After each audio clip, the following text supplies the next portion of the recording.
அஸ்ஸலாமு அலைக்கும் வரஹ்மத்துல்லாஹி வபரகாத்துஹு. தினமும் ஒரு ஹதீஸ்.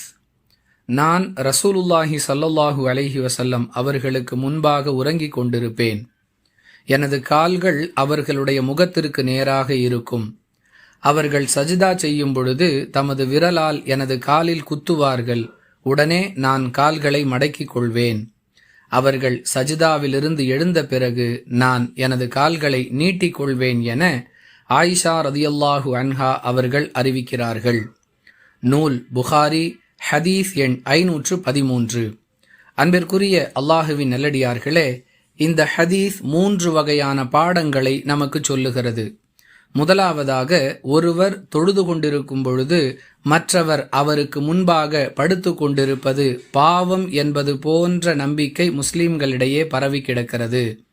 இது ஒரு மூட நம்பிக்கை என்பது இந்த ஹதீஸ் நமக்கு சொல்லக்கூடிய முதல் பாடம்.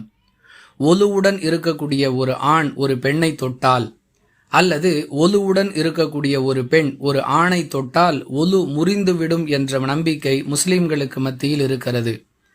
இதுவும் ஒரு மூட நம்பிக்கை என்பதை தொழுது கொண்டிருக்கக்கூடிய ரசூலுல்லாஹி ஸல்லல்லாஹு அலைஹி வஸல்லம் அவர்கள் ஆயிஷா ரதியல்லாஹு அன்ஹா அவர்களுடைய காலில் குத்தி இருக்கிறார்கள் என்ற வாசகத்தின் மூலமாக நாம் பாடம் கற்றுக்கொள்கிறோம். மூன்றாவதாக நாம் இந்த ஹதீஸிலிருந்து பெறக்கூடிய பாடம் என்னவென்றால், அல்லாஹுவின் தூதராகவும் அரபு தீபகற்பத்தின் ஜனாதிபதியாகவும் இருந்த ரசூலுல்லாஹி ஸல்லல்லாஹு அலைஹி வஸல்லம் அவர்களுடைய வாழ்வு எந்த அளவிற்கு எளிமையாக இருந்தது என்பதுதான்.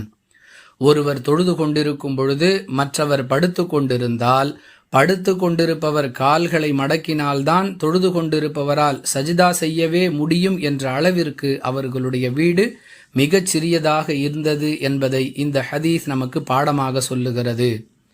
அல்லாஹுவின் நாட்டப்படி ஒருவருக்கு எளிமையான வாழ்வு கிடைத்திருக்கிறது என்றால் அதை அவர் பொருந்திக் கொள்ள வேண்டுமே தவிர குறை கூறக்கூடாது.